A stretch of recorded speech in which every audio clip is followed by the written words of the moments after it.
Assalamualaikum warahmatullahi wabarakatuh. Alhamdulillahirabbil alamin. Wassalatu wassalamu ala khatamil anbiya'i wal mursalin sayyidina wa habibina wa maulana Muhammadin sallallahu alaihi wasallam, amma ba'du. Saudaraku yang dimuliakan oleh Allah Subhanahu wa taala, suatu ketika datang salah seorang sahabat Rasulullah sallallahu alaihi wasallam bertanya kepadanya, "Ya Rasulullah, ayyul mu'minin al-aqyas?" Siapakah di antara orang-orang mukmin yang paling cerdas? Qala aktsaruhum lil maut zikrah. Rasulullah sallallahu alaihi wasallam menjawab, orang yang paling cerdas adalah orang yang senantiasa mengingat kematian. Wa ahsanuhum al-istidad, dan senantiasa mempersiapkan dirinya untuk menghadapi hari esok atau setelah kehidupan di dunia ini. Di sini kita lihat bahwa orang yang cerdas bukan sesungguhnya orang yang terlalu pintar IQ-nya, menguasai bidang ilmu pengetahuan, profesor, doktor. Tidak. Itu tidak salah ketika kita mengatakan cerdas. Tapi juga Rasulullah SAW dari versi agama bahwa yang paling cerdas adalah orang yang senantiasa mengingat dirinya dengan kematian. Karena sesungguhnya kematian adalah sebuah keniscayaan yang harus kita lewati. Kullu nafsin dha'iqatul maut. Semua yang bernyawa pasti akan merasakan kematian. Termasuk kita sebagai manusia, sebagai hamba Allah Subhanahu wa taala. Kenapa orang cerdas dikatakan, atau kenapa orang yang senantiasa mengingat kematian dikatakan cerdas? Karena sesungguhnya orang yang selalu mengingat kematian, dia senantiasa mempersiapkan dirinya untuk menghadapi hari esok.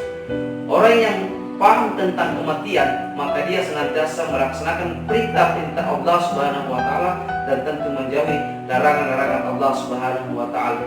Apa yang dilakukan di dunia tentu yang akan memberikan efek positif setelah kehidupan di dunia ini. Dunia ini hanya kehidupan sementara. Ad-dunya mazratul akhirah. Dunia ini hanya tempat kebun saja, tempat kita di mana berladang berkebun untuk mengumpulkan amal-amal yang bisa kita raih atau bisa kita dapatkan di akhir kemudian. Oleh karena itu perbanyak amal kita, amal yang terbaik, yang banyak, dan tentu di bulan suci Ramadan ini pasti kita ingin mendapatkan rahmat dan maghfirah Allah Subhanahu wa taala.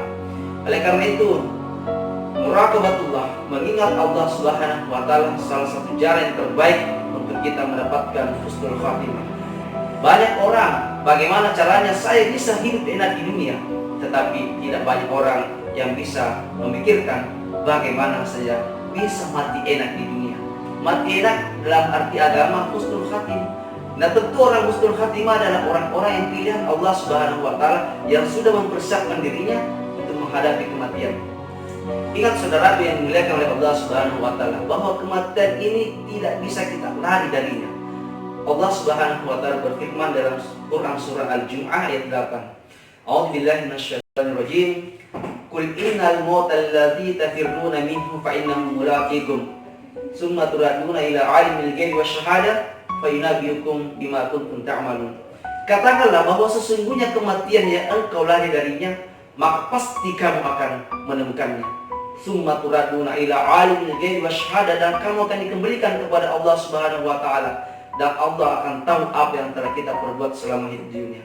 Oleh karena itu, mari senantiasa mengingat kematian, mempersiapkan diri kita untuk menghadapi kematian. Semoga kita termasuk orang-orang cerdas, kata Rasulullah SAW. Bukan hanya cerdas dari EQ, tapi cerdas dalam menghadapi kehidupan di dunia ini. Dan sesungguhnya kehidupan yang akhir adalah setelah kehidupan dunia ini. Sekian, assalamualaikum warahmatullahi wabarakatuh.